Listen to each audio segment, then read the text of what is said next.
Hey guys, and welcome back. After talking about functions in general, I want to start diving into more specifics, starting with the most basic of them all, and those are going to be lines.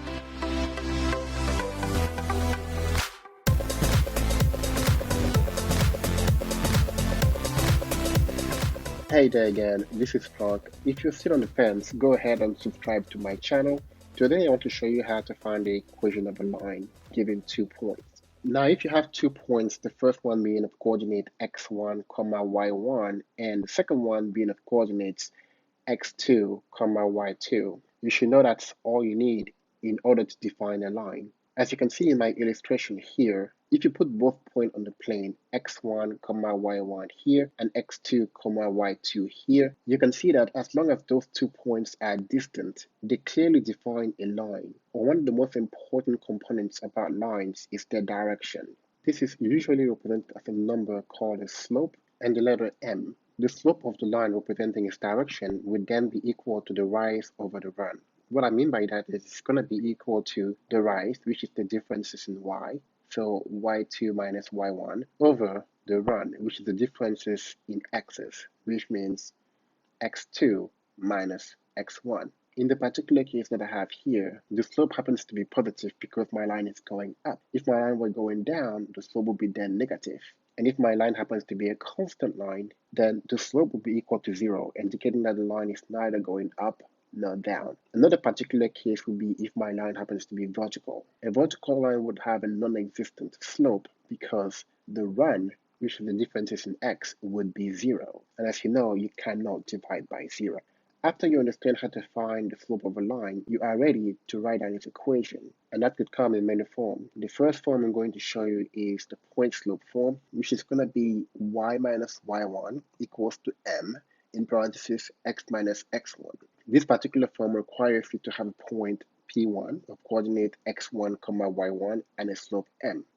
The next one is going to be the slope-intercept form and is written as y equals mx plus b. Now this is probably the most popular one, the one you're going to see written down almost anywhere, because it shows you clearly what the slope is, m, and what the y-intercept is, the point of coordinate 0, b. The next one is going to be the general form. That's going to be ax plus bx plus c equals 0.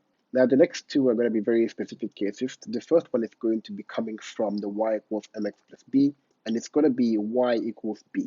This is the equation that represents a horizontal line because the slope m happens to be 0.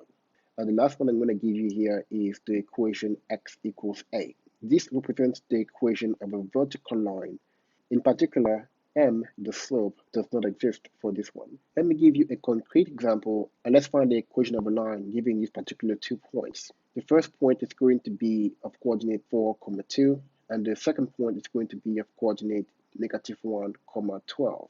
The first thing you need to do when you're given 2 points and asked to find the equation of a line is to find your slope. So you're going to have m equals to the rise of a run, so that's going to be the difference in y divided by the difference in x. So we're going to have 12 minus 2 divided by -1 minus 4. So that's going to give us 10 divided by -5, which finally gives us -2. So right away, you know that this line will be a decreasing line, a line that points down, going from left to right. And so the equation for this line, if you pick the point 4, 2 to plug in, using the point slope form, you're going to have y minus 2 equals to -2 in parentheses x minus 4. And this is the point slope form for this particular equation, and you can be done here. But sometimes you're going to be required to write your equation in slope-intercept form.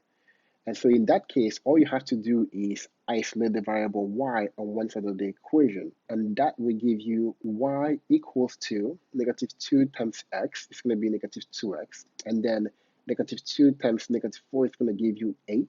Plus 2 will give you 10. And so this particular form represents the slope-intercept form of your equation.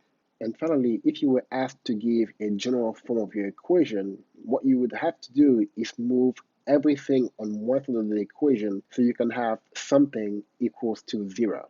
And so to do that here, all we need to do is move -2x plus 10 on the other side of our equation by adding 2x on both sides and subtracting 10 on both sides. And so that will give us 2x plus y minus 10 equals to 0. And this will be the general form of your equation.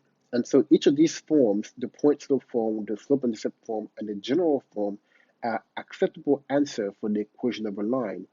Okay, let me give you another example that will be covering vertical and horizontal line. So if you were asked to find a vertical and horizontal line going through the point 4, 2, these equations are very straightforward and there's really no algebra needed. And that's because any vertical line will be cutting the x-axis at a particular place, and that particular place is what you're looking for to write the equation of a line. So a vertical line in this case would simply be x equals 4, because the vertical line going through the point 4, 2 will be cutting the x-axis at x equals 4.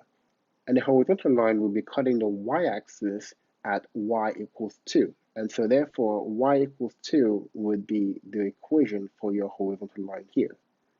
All right, so that is it for now. Next time I will show you 2 different methods on how to draft lines. If you want a PDF copy of this note, check out the description below.